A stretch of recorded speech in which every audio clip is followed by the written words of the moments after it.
السلام عليكم ورحمة الله وبركاته. الحمد لله رب العالمين والصلاة والسلام على سيد المرسلين وإمام المتقين وعلى آله وصحبه أجمعين.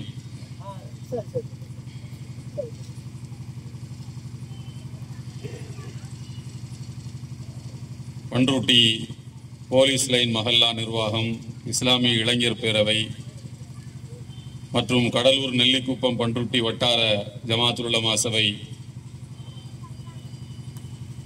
இணைந்து நடத்துகின்ற சிறப்பு வாய்ந்த இந்த மீலாது நிகழ்வினுடைய தலைவர் மரியாதைக்குரிய அலி ஜனாப் அல்ஹாஜ் யாசீன் சாஹிப் அவர்களே, நிகழ்ச்சியை வெகு சிறப்பாக தொகுத்து வழங்கி கொண்டிருக்கக்கூடிய அன்பு சகோதரர் மௌலானா முகமது அப்துல் காதர் அன்வாரி ஹசரத் அவர்களே, சிறப்பு வாய்ந்த இந்த நிகழ்வில் அசருக்கு பின்னரும் மகரிபுக்கு பின்னரும் தங்களுடைய ஆற்றல் மிக்க சொற்பொழிவுகள் மூலம் இந்த அவையில் இருக்கக்கூடிய நமக்கெல்லாம் நல்ல அறிவுரைகளை தந்தமர்ந்திருக்கின்ற சங்கைக்குரிய உலமா பெருமக்களே, அருமை பெரியோர்களே, சகோதரர்களே, அன்பு தாய்மார்களே, நம் அனைவர் மீதும் எல்லாம் அல்ல அல்லாஹ்வினுடைய பேரன்பும் பேரருளும் அவனுடைய வற்றா பெருங்கருணையும் என்றும் நிலவட்டுமாக. கொஞ்சம் ஆமீன் சொல்லிக்கிடுங்க. அவனுடைய ஹபீப் முஹம்மது ஸல்லல்லாஹு அலைஹி வஸல்லம் அவருடைய அன்புக்கும் ஷஃபாத்துக்கும் தகுதி வாய்ந்த மக்களாக எல்லாம் அல்ல அல்லாஹ் நம் அனைவரையும் ஏற்றுக்கொள்வானாக. இங்கே பேசப்படக்கூடிய நல்லுரைகளை வாழ்வில் ஏற்று நடக்கின்ற நல்ல சூழ்நிலைகளை அல்லாஹ் நம் அனைவருக்கும் வழங்கியருள் புரிவானாக. அருமையான சகோதரர்களே,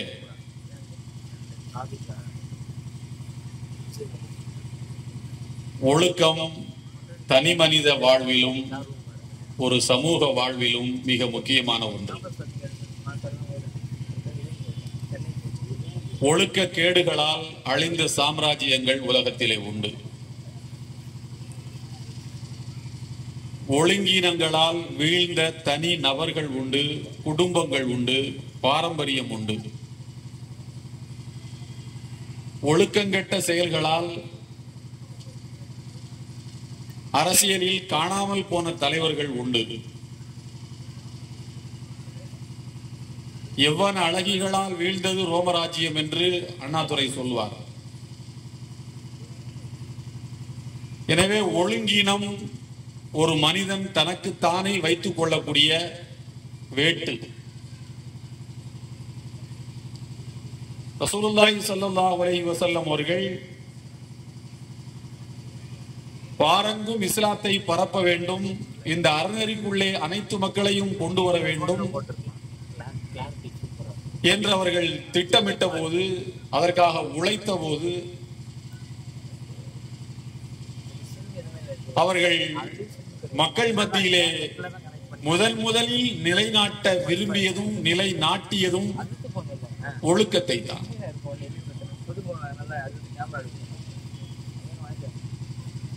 ஒழுக்கம் என்பது ஐவேளை தொழுகையை நேரத்தோடு தொழுவதும் ஒழுக்கமே. ஏழைகளுக்கு கையேந்தி கேட்கின்ற ஏழைகளின் கரங்களை சில காசு பணங்களால் நிரப்புவதும் ஒழுக்கமே. அக ஒழுக்கம் அது.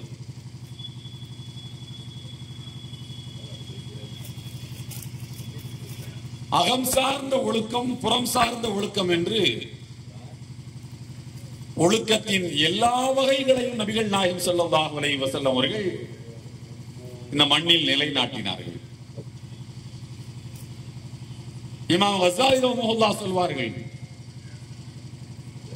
சரியான நேரத்தில் கோபப்படுவதும் ஒழுக்கமே.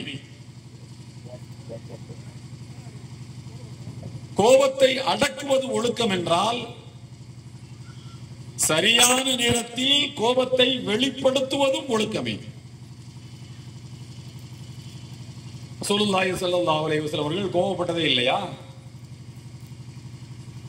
மவாகிஃப் غضب فيها النبي صلى الله عليه وسلم என்று புத்தகங்களே வந்திருக்கிறது. பெருமானார் கோபப்பட்ட சந்தர்ப்பங்கள் என்று. அல்லாஹ்வும் அருள்மறையாம் திருக்குர்ஆனில் நல்லடியார்களின் பண்புகளை சொல்லும் போது கோபமற்றவர்கள் என்று சொல்லவில்லை, கோபத்தை அடக்குபவர்கள் என்று சொல்கிறார். அநீதிக்கு எதிராக பொங்கி எழுவது ஒழுக்கம். தவறுகள் நடக்கின்ற போது அதை தடுக்க துடித்து எழுவது ஒழுக்கம். நபிகள் நாயகம் ஸல்லல்லாஹு அலைஹி வஸல்லம் அவருடைய வாழ்க்கை முழுக்க ஒழுக்கம் தான் நிரம்பி இருக்கிறது. ஹிஜ்ரி 8வது ஆண்டு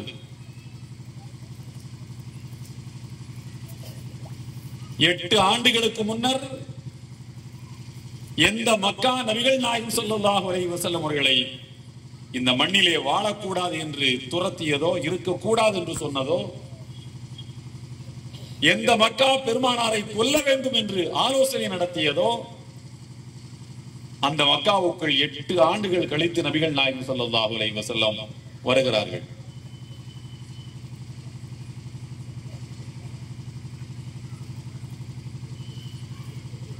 அவரிடத்திலே மன்னிப்பு கேட்பதற்கு மக்கள் எல்லாம் கூட்டம் கூட்டமாக வர வேண்டும் என்று தயாராக நிற்கிறார்கள்.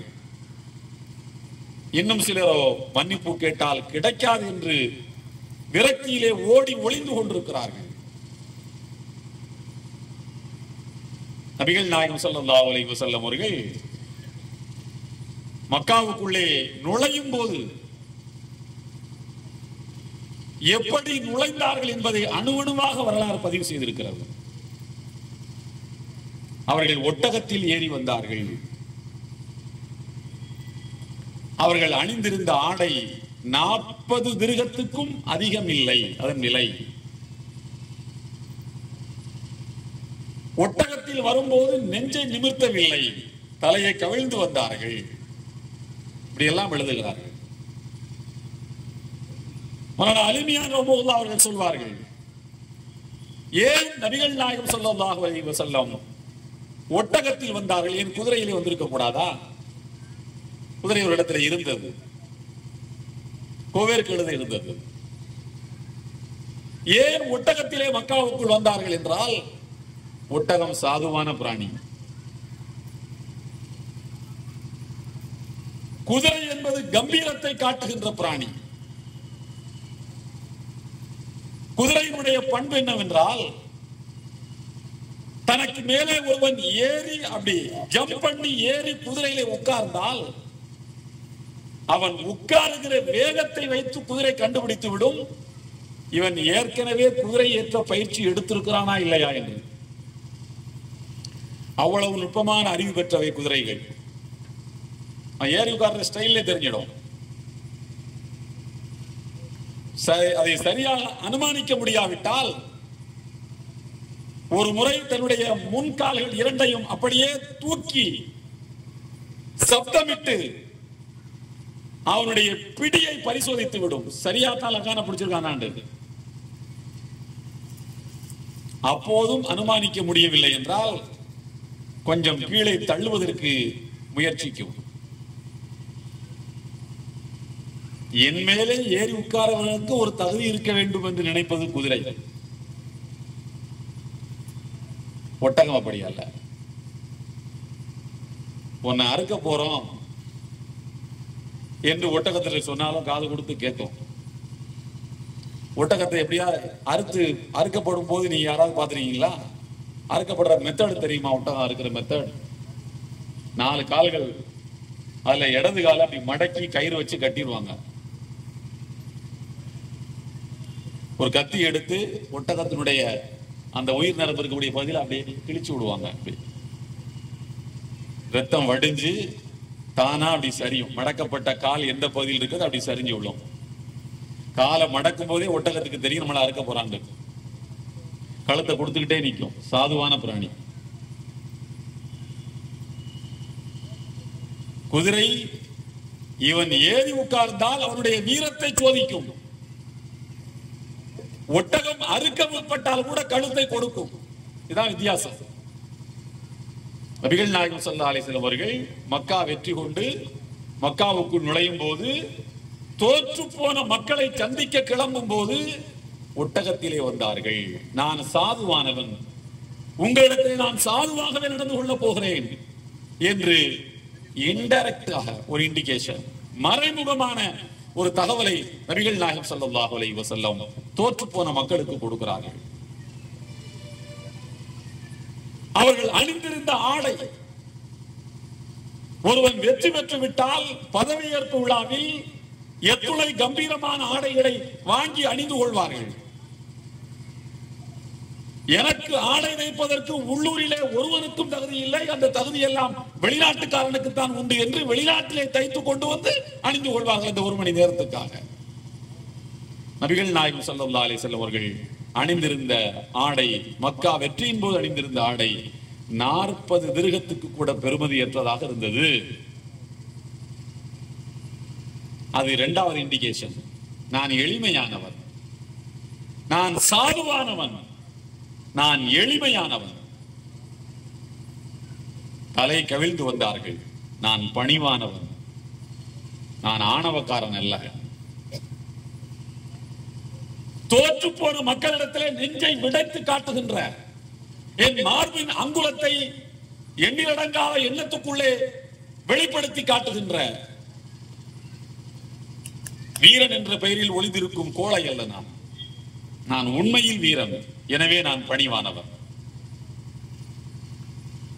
இப்படி 3 வகையான இண்டிகேஷன் அந்த மக்களுக்கு, தோற்று போன மக்களுக்கு கொடுக்கிறார்கள். 4வது ஒன்றை சொன்னார்கள். அதுதான் வரலாற்றிலே இன்றைக்கு வரைக்கும் வாழுகின்ற வார்த்தை.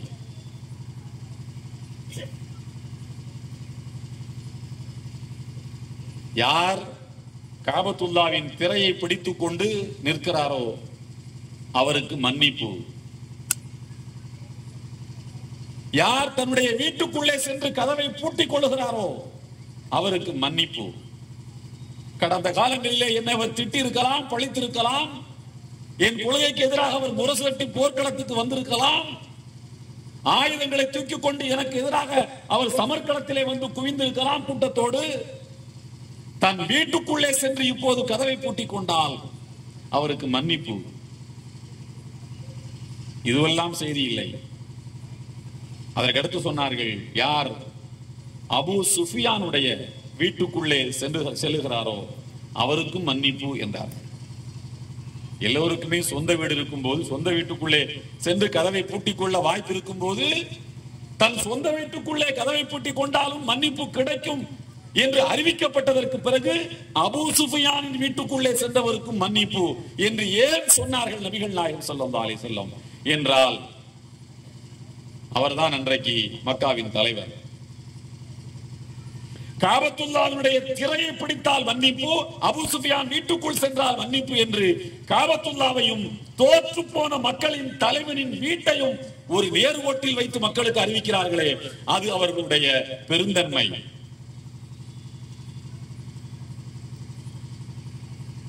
எனவே ஒழுக்கம் என்பது தோற்று போன மக்களிடத்திலே நீ எப்படி நடந்து கொள்ளுகிறாய் என்பதுதான்,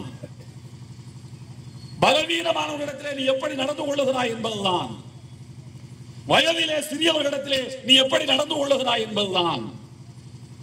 உன்னை விட நபிகள் நாயகம் ஸல்லல்லாஹு அலைஹி வஸல்லம் அவர்கள் மிக அருமையாக சொல்லுகின்றார்கள், உன்னை விட பலகீனமான பெண்ணை நீ வாழ்க்கை துணையாக கைப்பிடிக்கின்றாய், அவளிடத்திலே ஒழுக்கமாக நடந்து கொள். உன்னை விட வயதிலே குறைந்தவள், எனவே படிப்பிலே குறைந்தவள். 25 வயசு வரைக்கும் ஒருத்தர் படிச்சுக்கிட்டே இருந்தாம்னா 20 வயசுல பொம்பளை கல்யாணம் பண்ணா அதுக்குள்ளதான் அவன் படிச்சிருப்பா. அவளுடைய உலகம் ரொம்ப சின்னது, வீட்டுக்குள்ளேயே இருக்கக்கூடியவள்.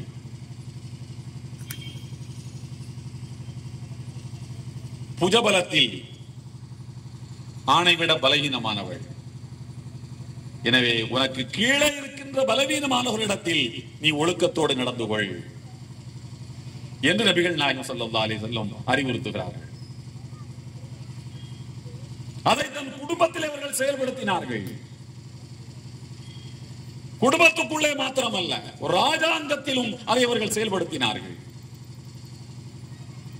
இப்படி அறிவித்து விட்டு மக்காவுக்குள்ளே செல்கிறார்கள். அதனால் தான் ஒரு சொட்டு ரத்தம் கூட சிந்தாமல் அந்த வரலாற்று பூமியை நபிகள் நாயகம் ஸல்லல்லாஹு அலைஹி வஸல்லம் தன் மடியிலே ஏந்தி கொண்டார்கள். இல்லை என்றால் அவ்வளவு சீக்கிரத்திலே அந்த மக்கள் எல்லாம் யாரும் தன்னுடைய கொள்கைக்கு மாறானவர்களை அவ்வளவு சீக்கிரத்திலே ஏற்றுக்கொள்ளக்கூடியவர்கள் அல்ல.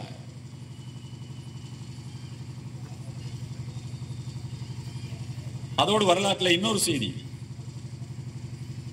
ஒருவர் வந்தார். அந்த சந்தர்ப்பத்தில் எல்லோருக்கும் மன்னிப்பை மொத்தமாக நபிகள் நாயகம் ஸல்லல்லாஹு அலைஹி வஸல்லம் அள்ளி தூவி கொண்டு செல்லுகிற அந்த பயணத்தில் பெருமானார் ஒட்டகத்துக்கு மேலே இருக்கின்ற போது ஒருவர் வருகின்றார். அஸ்ஸலாமு அலைக்கும் என்று சலாம் சொன்னார் நபிகள் நாயகம் ஸல்லல்லாஹு அலைஹி வஸல்லம் அவர்களுக்கு. அவரை பார்த்த உடனே சில காட்சிகள் நபிகள் நாயகம் ஸல்லல்லாஹு அலைஹி வஸல்லம் உடைய சிந்தனையிலே தோன்றுகிறது. முகத்தை கொஞ்சம் கடுப்பாக வைத்துக் கொண்டு அப்படி தலையை இந்த பக்கம் திருப்பி கொண்டார். அவருடைய சலாமுக்கு பதில் சொல்லவில்லை. இந்த பக்கம் திருப்பிய போது அங்கே வந்து நின்றார். அஸ்ஸலாமு அலைக்கும், இப்படி திருப்பி கொண்டார். இந்த பக்கம் வந்தார். அஸ்ஸலாமு அலைக்கும், பதில் சொல்லவே இல்லை. வந்தவர் வேறு யாரும் இல்லை, ரசூலுல்லாஹி ஸல்லல்லாஹு அலைஹி வஸல்லம் அவர்களுடைய ஒண்ணு விட்ட தம்பி அவர். அவருடைய பேரும் அபூ சுஃபியான். அபூ சுஃபியான் இப்னுல் ஹாரிஸ் இப்னு அப்துல் முத்தலிப். அப்துல் முத்தலிபின் பேரர் ரசூலுல்லாஹ், அப்துல் முத்தலிபின் பேரர்.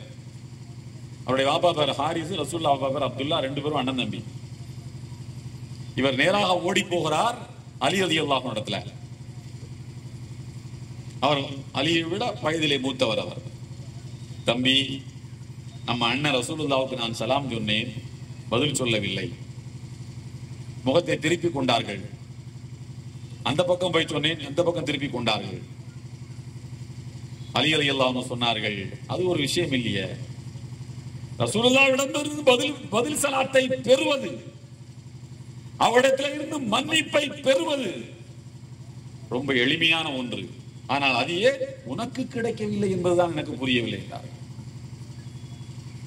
அவருக்கு ஏன் கிடைக்கவில்லை என்றால், ஊரிலே யார் பேசினாலும் பொறுத்து கொண்ட பெருமானார் தன்னுடைய சித்தப்பா மகனே ரசூலுல்லாஹ்வை பழிக்கும் போது கொஞ்சம் வருத்தம் இருக்கத்தான் செய்யும். என்ன இருந்தாலும் எங்க அண்ணன் என்ன பார்த்து அப்படி சொல்லியிருக்க கூடாது, என்ன இருந்தாலும் எங்க மச்சான் அப்படி என்ன பார்த்து சொல்லியிருக்க கூடாது சொல்லுகிறோம் இல்லையா? அது அந்த அந்த உணர்வு ரத்தத்திலேயே வருகிறது நமக்கு. பலமுறை போர்க்களத்தில் பெருமானாருக்கு எதிராக கவிகளை பாடி அவர்களை இழித்து கவிதைகளை பாடிய நபர்தான் அபூ சுஃபியான். அலி ரலியல்லாஹு அன்ஹு சொன்னார்கள், நான் ஒரு நல்ல யோசனை சொல்கிறேன், அதை கேட்பாயா என்றார்கள். சொல்லுங்கள் என்றார். அதுக்கு தானே வந்திருக்கிறேன், சொல்லுங்கள். அலி ரலியல்லாஹு அன்ஹு சொன்னார்கள், திருக்குர்ஆனிலே ஒரு வசனம் இருக்கிறது, சூரா யூசுப் என்ற அத்தியாயத்தில் வருகின்ற வசனம், தல்லாஹி லகத் ஆஸரக்கல்லாஹு அலைனா வ இன் குன்னா லகாத்திஈன். யூசுப் நபியினுடைய சகோதரர்கள் அவர்களை இளம் பருவத்திலே பாலும் கிணற்றிலே பிடித்து தள்ளுகிறார்கள். பின்னாலே யூசுப் நபி அவர்கள் எகிப்து நாட்டினுடைய அரசாட்சியிலே வந்து உட்காருகிறார்கள். அரசாட்சியிலே யூசுப் நபி கீழே அவருடைய சகோதரர்கள் இப்போது சொல்கிறார்கள், அல்லாஹ் உங்களை தேர்ந்தெடுத்து விட்டான், நீங்கள் வாழ்க்கையிலே பெரிய உயரத்துக்கு போய்விட்டீர்கள், நாங்கள் தான் உங்களுக்கு எதிராக சதிகளை செய்து தப்பு செய்து விட்டோம், அவ்வளவுதான் சொன்னார்கள். மன்னிச்சுக்கிட்டு கூட சொல்லல, அல்லாஹ் உங்களை தேர்ந்தெடுத்து உயர்ந்த இடத்துக்கு வைத்து விட்டால் நாங்கள் உங்களுக்கு துரோகம் செய்து தவறிழைத்து விட்டோம், அவ்வளவுதான் சொன்னாங்க. இதை அல்லாஹ் அடுத்த வாக்கியத்தில் யூசுப் நபி அந்த சகோதரர்களை பார்த்து சொன்னார்கள், லா தஸீப அலைக்கும் அல்-யௌம் யக்ஃபிருல்லாஹு லக்கும். இன்றைய தினம் உங்களிடத்திலே நான் வரம்பு மீறப் போவதில்லை, நான் உங்களை மன்னிக்கிறேன், அல்லாஹ்வும் உங்களை மன்னிப்பான் என்று யூசுப் நபி சொன்ன வார்த்தை. அதனுடைய முற்பகுதியை மாத்திரம் நீ போய் ரசூலுல்லாஹ்வுக்கு முன்னால் நின்று சொல்லு என்று அலி ரலியல்லாஹு அன்ஹு சொல்லி அனுப்புகிறார்கள். யாற்ற அபூ சுஃபியான் இப்னு ஹாரிஸ் இப்னு அப்துல் முத்தலிப். அவர் போறார், ரசூலுல்லாஹ்வுக்கு முன்னால் நின்று கொண்டார். தல்லாஹி, அப்படியே ரசூலுல்லாஹ்வுக்கு இறக்குற வசனம் மாதிரியே, தல்லாஹி லகத் ஆஸரக்கல்லாஹு அலைனா வ இன் குன்னா லகாதீன். நாங்க தான் உங்களுக்கு எதிராக சதிகளை பண்ணிட்டோம், உங்களுக்கு எதிராக பல தப்பு தட்டாக்களில் ஈடுபட்டுட்டோம், அல்லாஹ் உங்களை தேர்ந்தெடுத்து உயர்ந்த இடத்திலே வைத்து விட்டான். உடனே நபிகள் நாயகம் ஸல்லல்லாஹு அலைஹி வஸல்லம் அவர்கள் லா தஸ்ரீப அலைக்குமுல் யௌம் யக்ஃபிருல்லாஹு லக்கும், அந்த வசனத்தை அப்படியே ஓதுகிறார். இன்றைய தினம் உங்களிடத்தில் நம்ம வரம்பு மீறப் போவதில்லை, அல்லாஹ் உங்களை மன்னிப்பான். இது தனக்கு கிடைத்த, இது தனக்காகவே சொல்லப்பட்ட வசனம் போல் அவர் எடுத்துக்கொண்டார். இன்னொரு முறை அந்த சோதனையில் அவர் இறங்க விரும்பவே இல்லை. வரலாற்றிலே அப்படித்தான் வரிகள் வருகின்றன. அபூ சுஃபியான் அதற்கு பின்னர் ரசூலுல்லாஹ்வுக்கு முன்னால் நின்று அப்படி நிமிர்ந்து பார்த்தது இல்லையா. தன்னை எதிர்த்தவர்களும் கூச்சப்படுகிற அளவுக்கு அவர்களுக்கு மன்னிப்பை வழங்குகின்ற மாண்புமிக்க பண்புக்கு சொந்தக்காரர் நபிகள் நாயகம் ஸல்லல்லாஹு அலைஹி வஸல்லம். ஷமாயில் திர்மிதின்னு ஒரு கிதாப் இருக்கு, ரசூலுல்லாஹ்வுடைய அங்க அடையாளங்களை பற்றி பேசுகின்ற ஒரு நூல். ரசூலுல்லாஹ்வுக்கு எத்தனை தாடியில் எத்தனை நிறைத்த முடி, தலையில் எத்தனை நிறைத்த முடி, ரெண்டும் சேர்ந்து மொத்தம் அவர்களுக்கு இருந்த நிறைத்த முடிகள் எவ்வளவு, அவர்கள் மோதிரத்தை எந்த விரலில் அணிந்திருந்தார்கள், வலது கையிலையா இடது கையிலையா, இந்த விரல் தான் அணிந்திருந்தார்கள், எந்த கையில் அணிந்திருந்தார்கள், உடைய சப்பல் எப்படிப்பட்டது. நம்மள மாதிரி கல்யாண வீட்டுக்கு ஒரு சப்பல், பாத்ரூமுக்கு ஒரு சப்பல், பள்ளிவாசலுக்கு ஒரு சப்பல் போட்டுருவாங்க சில பேர். ஏன்னா சொல்லுவாங்க, இல்ல ஜரத் இது இருக்கட்டும், அது பள்ளிவாசலுக்கு தனி சப்பல் தான். ஏன்டா மாறிடும் சப்பல், மாறிடும்னு அர்த்தம் புரியுது இல்ல, யாராவது எடுத்துருவாங்கிறது தான் ரொம்ப கண்ணியமா சொல்றாரு. மாறிடும் ஜரத், எப்படி தானாவா மாறும், அது இன்னொருத்தர் மாத்துவார், அதனால மாறும். ரசூலுல்லாஹ்வுக்கு இருந்ததெல்லாம் ஒரே சப்பல் தான், அதை தானே தைத்துக் கொண்டார்கள், அதை தானே தைத்துக் கொண்டார்கள். இவற்றை பற்றியெல்லாம் பேசக்கூடிய நூல் ஷமாயில் திர்மிதி. அதிலே ஒரு செய்தி வரும், ரசூலுல்லாஹ்வுடைய தாடியிலும் தலையிலும் சேர்த்து மொத்தம் 14 முடிகள் நிறைத்திருந்தன என்று ஒரு அறிவிப்பு. இன்னும் சில நபி தோழர்கள் இல்ல தாடியில மட்டுமே 14 முடி நிறைச்சிருந்துச்சு. அப்ப எப்படி, எது கரெக்ட்? மொத்தம் 14 முடியா, தாடியில மட்டும் 14 முடியா, எது சரி என்பதை ஆய்வு செய்ய வேண்டும் அல்லவா? ஏன்னா வரலாறு இல்லையா? அதை பார்க்கின்ற போது ஒரு அந்த நூலினுடைய விரிவுரையிலே மிக அருமையான ஒரு வாசகம் சொல்கிறார்கள். எந்த சஹாபியும் நபிகள் நாயகம் ஸல்லல்லாஹு அலைஹி வஸல்லம் அவர்களை குறுகுறு என்று உற்று பார்த்ததில்லை. அப்படி நேருக்கு நேராக கண்ணுக்கு கண்ணாக அப்படியே பார்ப்பதற்கு அவர்கள் தயங்குவார்கள். அவ்வளவு பெரிய ஒரு ஆளுமை நபிகள் நாயகம் ஸல்லல்லாஹு அலைஹி வஸல்லம். அப்படிப்பட்ட ஒரு உயர்ந்த தோற்றம் அவர்களுக்குரியது. அந்த பெருமானாரை இழித்தும் பழித்தும் ஒரு கூட்டம் பேசியது என்று சொன்னால் அவர்கள் எப்படிப்பட்ட வன்னஞ்சு உள்ளவர்களாக இருப்பார்கள். அந்த வன்னஞ்சினரை பெருமானார் ஸல்லல்லாஹு அலைஹி வஸல்லம் அவர்கள் மன்னித்தார்கள் என்றால் அவர்கள் எவ்வளவு உயர்ந்த பண்புக்குரியவர்களாக இருப்பார்கள்.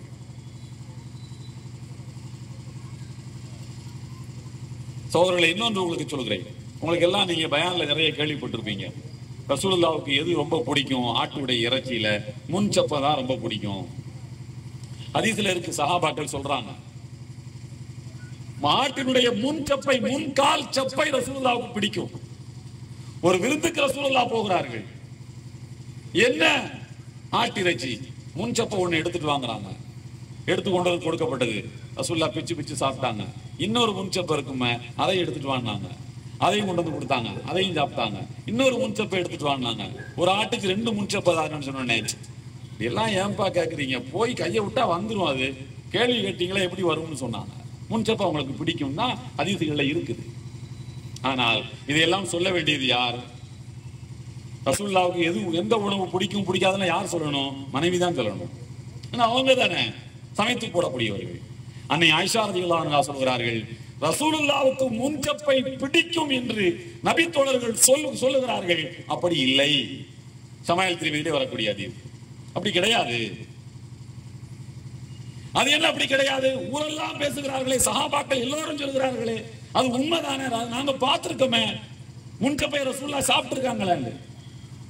ஆயிஷா ரலியல்லாஹு அன்ஹா சொல்கிறார்கள், அப்படி கிடையாதுங்க. பசியோட ரசூலுல்லாஹ் வருவார்கள். எங்கள் வீட்டுல கறி வெந்துகிட்டு இருக்கும், கறி வாசம், கறிக்கு ஒரு வாசம் இருக்குல்ல, இந்த வாசம் அடிச்ச உடனே நபிகள் நாயகம் ஸல்லல்லாஹு அலைஹி வஸல்லம் அவர்கள் பசியோட வந்திருக்கும் போது ஆட்டினுடைய முன்சப்பையில ஆட்டினுடைய கறியில எது சீக்கிரமா வெந்து போகும், எது சீக்கிரமா வேகும்னு கேட்டா முன்சப்பை தான் வேகும், சாஃப்டா இருக்கும். அதனால அதை கொண்டு வந்து ரசூலுல்லாஹ்வுக்கு கொடுப்போம், அவங்க நல்லா சாப்பிட்டுட்டு போவாங்க. இது கடைசியில எப்படி புரிஞ்சுக்கிட்டாங்க மக்கள்னா, முன்சப்பை பிடிக்கும்னு புரிஞ்சுக்கிட்டாங்க. அப்படி கிடையாது, எல்லாம் தான் பிடிக்கும். பசியோடு வந்தார்கள் நபிகள் நாயகம் ஸல்லல்லாஹு அலைஹி வஸல்லம். வீட்டுக்கு வரும்போதெல்லாம் பசியோடு தான் வந்தார்கள் சகோதரர்களே. நம்மை போல அல்ல, வெளியில கடையில போய் சாப்பிட்டுட்டு வீட்டுல ஏப்பம் வேற விட்டு காட்டுவான். என்னங்க சாப்பாடு எடுத்து வைக்கட்டுமா? இல்ல நான் வெளியில போய் 7 புரோட்டா 2 தந்தூரி ஒரு ஷவர்மாண்டு அந்த அம்மாவுக்கு வாய் ஊடுற மாதிரியே இவன் பேசுவான்.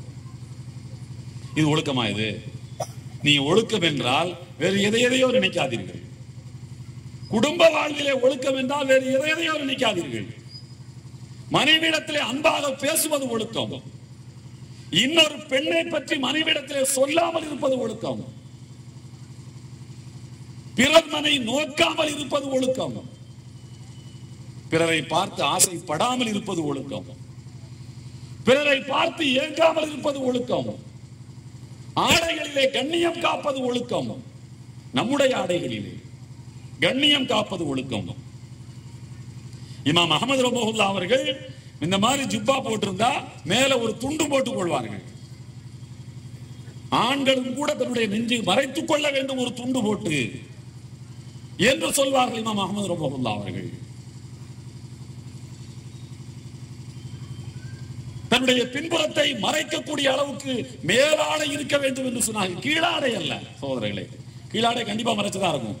மேலாடை என்பது ஆணுக்கும் பின்புறத்தை மறைக்கக்கூடிய அளவிலே நடக்கும் போது பின்புறத்தின் அசைவு தெரியாமல் ஆடை அமைந்திருக்க வேண்டும் என்று ஆண்களுக்கும் சொன்னார்கள் இமாம் அஹ்மது ரஹ்மத்துல்லாஹி அவர்கள். ஆனால் இன்றைக்கு பேண்ட்னு ஒண்ணு போடுறான் தொழுகையில, சுப்ஹானல்லாஹி ஜல்ல ஜலாலுஹு, பின்னால உள்ளவனுக்கு ஒழுவு முறிஞ்சிடும் போல் இருக்கு. அவ்வளவு இழிவான ஒரு பேண்ட். பனியன் போடுறது இல்ல, கீழே வரைக்கும் இழுத்து விட்டுக்கிறான். அப்படி இது மத்தவ முன்சப்பல நிற்கும் போது நம்ம நின்றா நமக்கு வருத்தமா இருக்கும். இதே மாதிரிதானே எல்லாருக்கும்.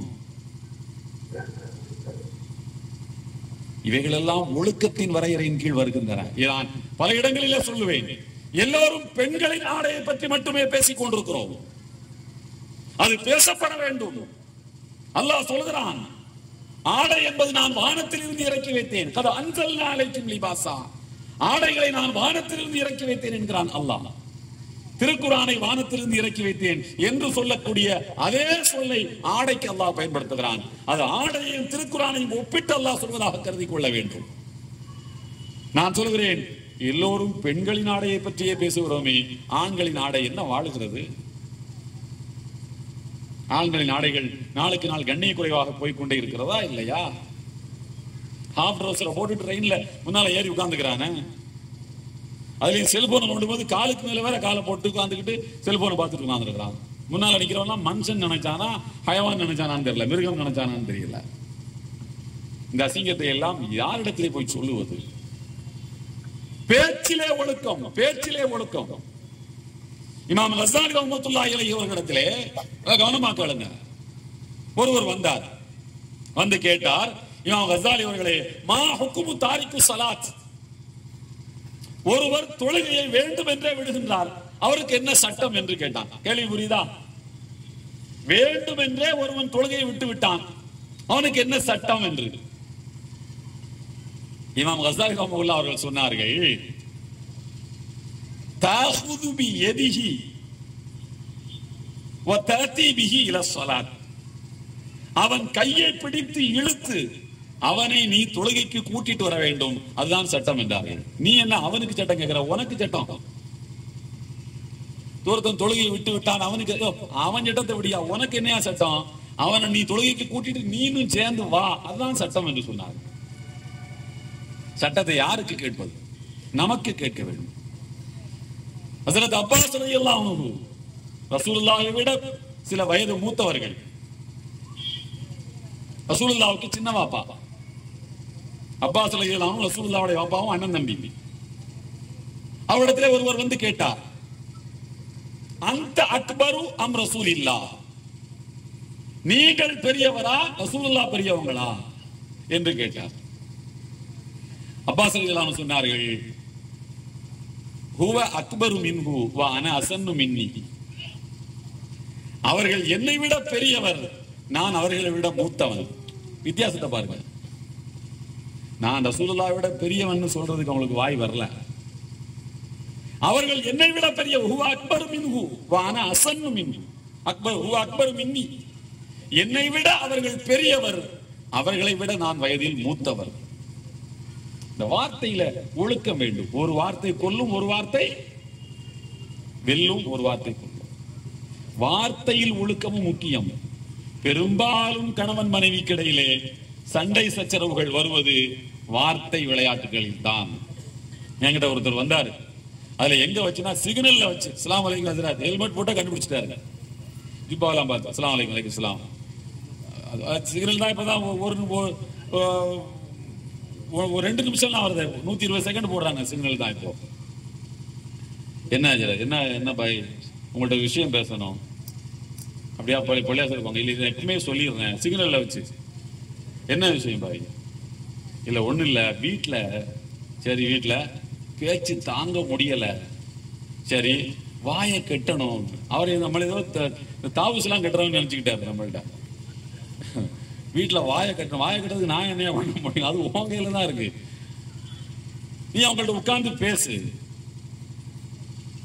நல்ல டீ போட்டு கொடுத்து, நல்ல தண்ணி பாட்டில் எல்லாம் போட்டு, வெண்ணி எல்லாம் போட்டு கொடுத்து 2-3 நாளைக்கு எல்லா கதையும் கேளு. சொல்ல வேண்டிய கதைகள் எல்லாம் முடிஞ்சோடனே அவங்களே ஆட்டோமேட்டிக்கா வாயை முடிய போறாங்க. முடிஞ்சு போச்சு. நீ கதையை கேட்காம இருந்தா இப்படித்தான். பெரும்பாலும் குடும்பத்தில் சச்சரவுகளும் பிளக்குகளும் பூசல்களும் வருவதற்கு காரணமே இந்த வார்த்தை. அல்லாஹ் சொல்கிறான், இந்த ஆயத்தை ரசூலுல்லாஹ் எல்லா கல்யாணங்கள்லயும் குத்துபால ஓதுவாங்க.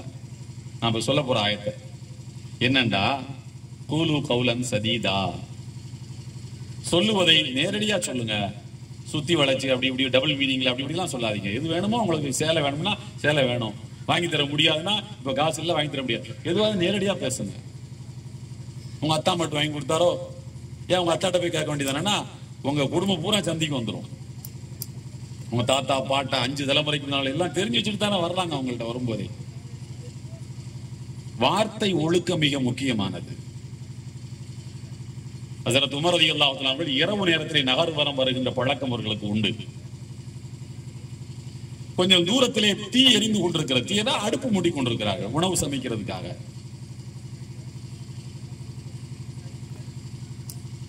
அவருடைய வேலைக்காரர் அஸ்லம்னு ஒருத்தர் உமர் ரலியல்லாஹு கூடவே இருப்பாங்க. அது யாருன்னு போய் பார்த்துட்டு வாப்பா, தீ எரியுது, சாப்பாடு தானே, அல்ல வேற எதுவும் சம்பவங்கள் நடக்குதா, போய் பார்த்துட்டு வான்னு சொல்றாங்க. அவர் இங்கிருந்து போகும்போது யாகலன் நார் என்று போறார். நெருப்பை பற்ற வைத்தவர்களே, நெருப்பை பற்ற வைத்தவர்களே, எதுக்காகப்பா நெருப்பு எரியுதுன்னு கேட்கிறாங்க. உமர் ரலியல்லாஹு அன்ஹு சொன்னாங்க, யாகலன் நார் இப்படி கூப்பிடாத, ஏன்னா நரகவாசிகளுக்கு தான் அல்லாஹ் அகுலுன் நார்னு சொல்றான். யாகலல்லாஹ், வெளிச்சக்காரர்களே, வெளிச்சத்தை பற்ற வைத்திருப்பவர்களே. வார்த்தையை கொஞ்சம் மாத்தி சொல்லுப்பா, வார்த்தையில ஒரு கண்ணியம் வேணும். ஒருத்தர் ரொம்ப சாதுவா இருக்கிறாருன்னு வச்சுக்கோங்க, அவர் பசு மாதிரின்னு சொன்னா அல்ஹம்துலில்லாஹ்னு கேட்டுக்கிடுவாரு. அவர் மாடு மாதிரின்னா கேட்பாரா? சின்ன சின்ன சின்ன வித்தியாசங்கள் தான். இது நம்முடைய வாழ்க்கையை தலைகீழாக புரட்டிவிடும்.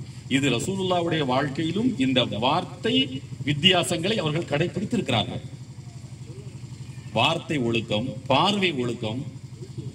எந்த வீட்டுக்கு போனாலும் நபிகள் நாயகம் ஸல்லல்லாஹு அலைஹி வஸல்லம் அவர்கள் கதவை தட்டும்போது வாசலுக்கு நேரம் நின்று கதவை தட்ட மாட்டாங்க, இந்த பக்கம் தள்ளி நின்றுக்குவாங்க. அப்படி பெண்கள் வந்து கதவை திறந்தால் அனாவசியமான பார்வையை தவிர்க்க வேண்டும், அதற்காக தள்ளி நின்று கொள்வார்கள்.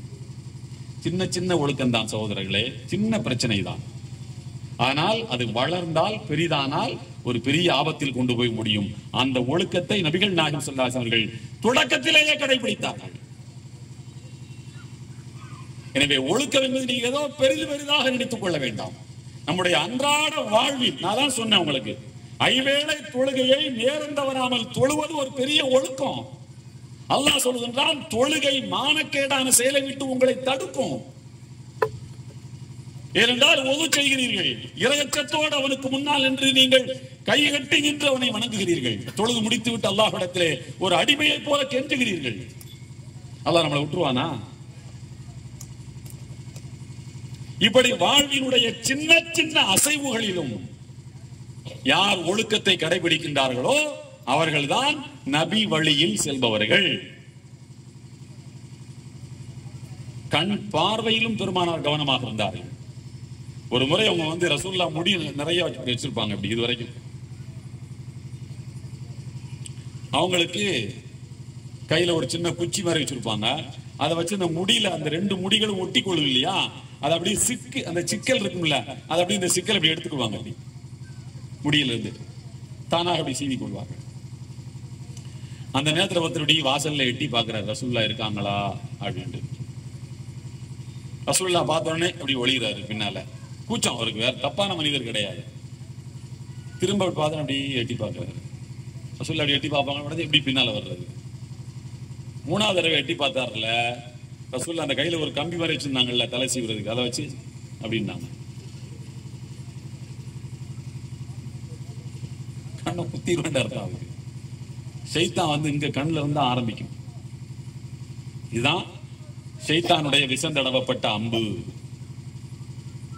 ஒருவேளை வேறு எங்காவது இதுபோல் எட்டி பார்த்து அந்த வீட்டின் உரிமையாளர்கள் கையில் கிடைக்கின்ற பொருளால் உன்னை தாக்கி அதனால் உன் கண் பார்வை போய்விடுமானால், பறிபோய் விடுமானால், அதை நான் ஒரு குற்றமாக எடுக்க மாட்டேன். எவ்வளவு பெரிய ஒரு வார்த்தை பாருங்க. அதை நான் குற்றமா எடுத்துக்கிட மாட்டேன். நீ எட்டி பாப்பா அவன் சும்மா உட்கார்ந்துட்டு இருப்பானா? அவர் ஸ்கிரீன் போட வேண்டியதுதானே, அவர் கதவை பூட்டி கொள்ள வேண்டியதுதான். இந்த தத்துவம் எல்லாம் விடு. அதெல்லாம் அசாரி ரஹ்மத்துல்லாஹி அலைஹி பதில் சொல்லிட்டாங்களே, தொழுகையை விடுவோனுக்கு என்ன சட்டம்? நீ அவன் கையை பிடித்து பள்ளிவாசலுக்கு கூட்டி வருவதுதான் சட்டம். உனக்கு தான் சட்டம், அவனுக்கு இல்ல. அவன் நினைச்சுக்கிட்டான் அவன் காவிராகி விட்டான் அப்படின்னு உடனே யாரு சொல்லுவாங்களா? அசாரி ரஹ்மத்துல்லாஹி சொல்லுவாங்க.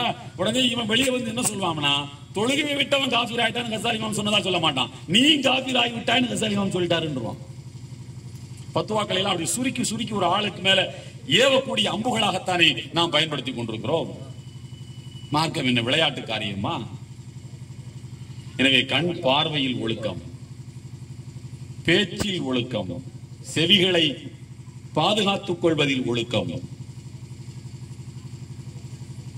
நடை உடை பாவனைகளில் ஒழுக்கம். ரசூலுல்லாஹி ஸல்லல்லாஹு அலைஹி வஸல்லம் நடக்கும்போது பள்ளத்தில் கால் வைப்பதை போல நடப்பார்கள். மெதுவா அப்படி ஸ்டெப் எடுத்து வைப்பாங்க. நெஞ்சை விரித்துக் கொண்டவர்கள் நடந்ததே கிடையாது. நெஞ்சை விரித்துக் கொண்டவர்கள் நடந்ததே கிடையாது. ஆடம்பர ஆடைகளை அவர்கள் அணிந்தது இல்லை. உமர் ரலியல்லாஹு அன்ஹு சொன்னார்கள், நீங்கள் கம்பீரமான ஆடை ஒன்றை வாங்கி வைத்துக் கொண்டு வெள்ளிக்கிழமை ஜும்மாவுக்கு மட்டும் அதை நீங்கள் அணிந்து கொள்ளுங்கள் என்று. அந்த யோசனை ரசூலுல்லாஹ்வுக்கு பிடிச்சிருந்துச்சு. அதனால வெள்ளிக்கிழமை மட்டும் ஒரு ஸ்பெஷல் ஆடை அணிவார்கள். இமாம்கள் இப்ப போட்டுக்கிறோம் இல்லையா வெள்ளிக்கிழமைக்கு மட்டும், அந்த மாதிரி ரசூலுல்லாஹ் போட்டதுக்கு காரணம் உமர் ரலியல்லாஹு அன்ஹு யோசனை சொன்னது அவங்களுக்கு பிடிச்சிருந்ததுனால. நாங்க போடுறதுக்கு எதுக்கு என்ன காரணம் தெரியுமா? வெள்ளிக்கிழமை நாங்க எதுக்கு புது ட்ரெஸ் போடுறோம்? சில பேருக்கு தெரியாது. நாங்க தான் அசர்த்துட்டேன். நாங்க அங்கிருந்து வரும்போது பின்னால போயா, நான் முதல்ல உட்காருங்க, தாண்டி தாண்டி போய் நான் அஜர்த்தியா, அஜத்துக்கு என்ன அடையாளம் அந்த போட்டுக்கிறேன் பாரு, எங்களையே வெளியில போய் சொல்லிடுவான். பெருநாள் அன்னைக்கு வந்தோம்னா ஃபுல்லா இருக்கும் ரஷ்ஷா. லேசா அப்படி தோலை தொட்டோம்னா விட மாட்டாராம் அவரு. அஜர்த்தியா, அஜர்த்தி நான் போனா தான் தொழிலான உட்கார்ந்துட்டே தான் இருக்கணும். நீ வீட்டுல இருந்து வரும்போதே என்ன சொல்லுவான்டா, நான் போன தடவை அச்சுப்பர் நான் தொழுதுட்டு தொப்பி எங்க தானே வச்சேன், அது இப்ப எங்க போச்சுன்னு எப்ப கேட்பான்? நோம்பு பெருநா தொழுகும் போது கேட்பான். யார்கிட்ட அதுவும் அவனுக்கு தெரியாது. அந்த அம்மா எடுத்து பத்திரமா வச்சிருக்கணும். அச்சு பெருநா தொழுதுட்டு தொப்பி எந்த ஆணியில தான் மாட்டி வச்சேன். நான் பல பேரை பார்த்திருக்கேங்க. ட்ரெஸ் அவ்வளவு பிரமாதமா இருக்கும். கல்யாண வீடுகள்ல 10,000 ரூபாய்க்கு கோட்டு, மொத்தத்துல கோட்டு எடுத்து பார்த்தா ஒரு 25,000 30,000 ரூபாய்க்கு ட்ரெஸ் வாங்கி போட்டிருப்பான். தொப்பி மட்டும் அழுக்கா இருக்கும். இந்த கீழே அந்த எண்ணெய் மக்க அடிச்சு போய் ஒரு மாதிரி. நீங்க இனிமே நீங்க கவனிச்சு பாருங்க, நான் சொல்றது உண்மை. நீங்க கவனிச்சு பாருங்க, தொப்பி மட்டும் அழுக்கா இருக்கும். ஏன்னா அது வாழ்க்கையில தண்ணியை பார்த்ததே கிடையாது. வாங்கின நாள்ல இருந்து அப்படி எடுத்து மடிச்சு பாக்கெட்ல வச்சுட்டு வீட்டுக்கு போயிடுவாரு. கல்யாண காட்சிகள் எடுத்து மாட்டிக்குவாரு. சில பேருக்கு மூத்தா போனதுக்கு அப்புறம் ஜனாசா தீதார் பார்க்கறதுக்கு மக்கள் வரும்போது அவருக்கு தொப்பி பீலாம் மாட்டி உட்கார வச்சிருப்பாங்க. நல்லா பாருங்க, தொப்பி மட்டும் அழுக்கா இருக்கும். ஏன்னா தண்ணியை பார்த்தது இல்லை. ஏன்னா அவரை பொறுத்த வரைக்கும் அவருக்கே தெரியும் இது யூஸ் பண்ணாத ஒரு பொருள், இதுக்கு எதுக்கியா சோப் போடணும்னு நினைக்கிறாங்க. நமக்குன்னு ஒரு அடையாளம் இருக்கு, நமக்குன்னு ஒரு புறத்தோற்றம் இருக்கு, நமக்குன்னு ஒரு அகத்தோற்றம் இருக்கு, நமக்குன்னு ஒரு பண்பாடு இருக்கு. நம்முடைய பேச்சு வழக்கிலே நமக்கு தெரியணும். இவர் பாய் பேசுறாரு, போன் எடுத்தா நம்ம ஒரு ஆள்கிட்ட நம்ம பேசுறத வச்சே இது பாய் தான் பேசுறாரு, ஏன் டீசெண்டா பேசுறாரு. வார்த்தையில ஒழுக்கம் இருக்க வேண்டும், பார்வையில் ஒழுக்கம். எல்லாவற்றிலும் நம்முடைய அன்றாட வாழ்வில் நாம் ஒழுக்கத்தை கடைபிடித்தால் தான் நாம ரசூலுல்லாஹ்வுடைய உம்மத் என்பதற்கு அடையாளமே அதுதான். என்ன வேண்டுமானாலும் பேசிக் கொள்ளலாம், முஸ்லிமா பேர் வச்சுட்டா போதும் என்பதல்ல சகோதரர்கள். எந்த நேரமும் இறை அச்சத்தோடு இருக்க வேண்டும். ஹஜ்ரத் ஒன்றை சொல்லி நிறைவு செய்யணும். ஹஜ்ரத் உமர் ரலியல்லாஹு தஆலா அன்ஹு அவர்கள் அபூபக்கர் சித்திக் ரலியல்லாஹுடைய மரண வேளையில அவங்க சொல்றாங்க, எனக்கு அப்புறம் நீங்க தாங்க கலீஃபான்னு சொல்றாங்க. யார்கிட்ட? உமர் ரலியல்லாஹு தஆலா அன்ஹு. நாங்க ஒத்துக்கொள்ள முடியாது, இவ்வளவு பெரிய பொறுப்பை அந்த தலையில வச்சு கட்டாதீங்க. அபூபக்கர் சித்திக் ரலியல்லாஹு அன்ஹு அதுக்கப்புறமாக தன்னை சுகக்குறைவாக இருக்கக்கூடியவர்களை நலம் விசாரிக்க வரக்கூடிய அப்துல் ரஹ்மான் பின் அவுஃப், உஸ்மான் ரலியல்லாஹு அன்ஹு இவங்கள்ட்ட எல்லாத்தையும் கேட்கிறாங்க. எனக்கு பிறகு நான் உமரைத்தான் கலீஃபா வைக்கலாம்னு நினைக்கிறேன், உங்க அபிப்பிராயம் என்ன? வைக்கலாம், நல்ல மனிதர். உஸ்மான் ரலியல்லாஹு அன்ஹு மட்டும் சொன்னாங்க, ரொம்ப கோபக்காரர், கொஞ்சம் பார்த்துக்கிடுங்கன்ட்டாங்க. இவனா ஏதாவது தப்பு செஞ்சா உடனே வாழ் எடுத்துருவாங்க. அப்ப அபூபக்கர் சித்திக் ரலியல்லாஹு அன்ஹு சொன்னாங்க, ரொம்ப மென்மையான மனிதராகிய என்னை இந்த ஆட்சி பொறுப்பு தான் கடினமான முடிவுகளை எடுக்கின்ற வலிமை மிக்க மனிதனாக மாற்றியது. அதே போல வலிமை மிக்க மனிதனான உமரை இந்த ஆட்சி பொறுப்பு மென்மையானவராக மாற்றும் சொன்னாங்க. வரலாற்றில் குறிக்க வேண்டிய வார்த்தை. கடைசியில் எல்லாரையும் ஒப்புக்கொள்ள வைத்தாகிவிட்டது, சரின்னு சொல்லிட்டாங்க. உமரை சமாளிக்கிறதுக்கு மட்டும் அவங்களுக்கு பெரிய கஷ்டம். உமரை கூட்டு சொன்னாங்க, நீங்க தாங்க கலீஃபான்னு. அதுக்கு ஒத்துக்கொள்ளவே மாட்டேங்க. இப்போ அபூபக்கர் சித்திக் ரலியல்லாஹு அன்ஹு உமரையும் பேசி கன்வின்ஸ் பண்ணி கொண்டு வரும்போது உமர் ரலியல்லாஹு அன்ஹு வார்த்தை கேட்டார்கள். சரி, அதெல்லாம் விடுங்க, நீங்க சொல்லக்கூடிய காரணங்களுக்கெல்லாம் ஒரு புறம் இருக்கட்டும். மறுமை நாளில் அல்லாஹ் உங்களை எழுப்பி உனக்கு பிறகு உமர் தான் கலீஃபாவாக வர வேண்டும் என்று நீ நியமித்து விட்டு வந்ததற்கு என்ன காரணம் என்று அல்லாஹ் கேட்டால் அவன்கிட்ட என்ன பதில் சொல்வீங்கன்னு கேட்டாங்க. அந்த பதில் என்கிட்ட சொல்லுங்க. அல்லாஹ் உங்கள்கிட்ட கேட்டா உங்க பதில் என்ன? அபூபக்கர் சித்திக் ரலியல்லாஹு அன்ஹு சொன்னார்கள், நான் அல்லாஹ்ட்ட சொல்லுவேன், யா அல்லாஹ், எனக்கு தெரிந்து இந்த மண்ணுக்கு மேல் எனக்கு பிறகு கிலாஃபத்து பொறுப்பை ஏற்றுக்கொள்ள தகுதி வாய்ந்த நபர் உமரை தவிர வேறு யாரும் என் கண்களுக்கு தெரியவில்லை என்று சொல்லுவேன் என்று சொன்னார். உடனே உமர் ரலியல்லாஹு அன்ஹு 2 சொட்டு கண்ணீரை வடித்து விட்டு, அப்போது நான் ஏற்றுக்கொள்கிறேன் என்று சொன்னார். நீங்க அல்லாஹ்ட்ட என்ன சொல்றீங்க மட்டும் தான் எனக்கு தெரியணும், மனிதர்கள்லாம் எனக்கு பிரச்சனை கிடையாது. இதுதான் உங்களுடைய கணிப்பு என்றால் ஏற்றுக்கொள்கிறேன் என்று சொன்னார். நம்முடைய பார்வை பார்க்கின்ற போது அல்லாஹ்வின் நினைவு, நாம் நடக்கின்ற போது அல்லாஹ்வின் நினைவு, நாம் சிந்திக்கின்ற போது அல்லாஹ்வின் நினைவு, நாம் பேசும் போது அல்லாஹ்வின் நினைவு வந்தால் அதுதான் நபிகள் நாயகம் ஸல்லல்லாஹு அலைஹி வஸல்லம் அவர்கள் காட்டி தந்த ஒழுக்கம். அந்த ஒழுக்க பாதையில் நடைபோட்டோம் என்று சொன்னால் இது போன்ற மீலாது விழாக்கள் நடத்தப்பட்ட நோக்கத்தை அல்லாஹ் நமக்கு நிறைவேற்றி தந்து விட்டான் என்று பொருள். அந்த நோக்கத்தை அல்லாஹ் நம் அனைவருக்கும் நிறைவேற்றி தந்தருள்வானாக. வாஹிரு தஅவானா அல்ஹம்துலில்லாஹி ரப்பில் ஆலமீன். அஸ்ஸலாமு அலைக்கும் வரஹ்மத்துல்லாஹி வபரகாத்துஹு.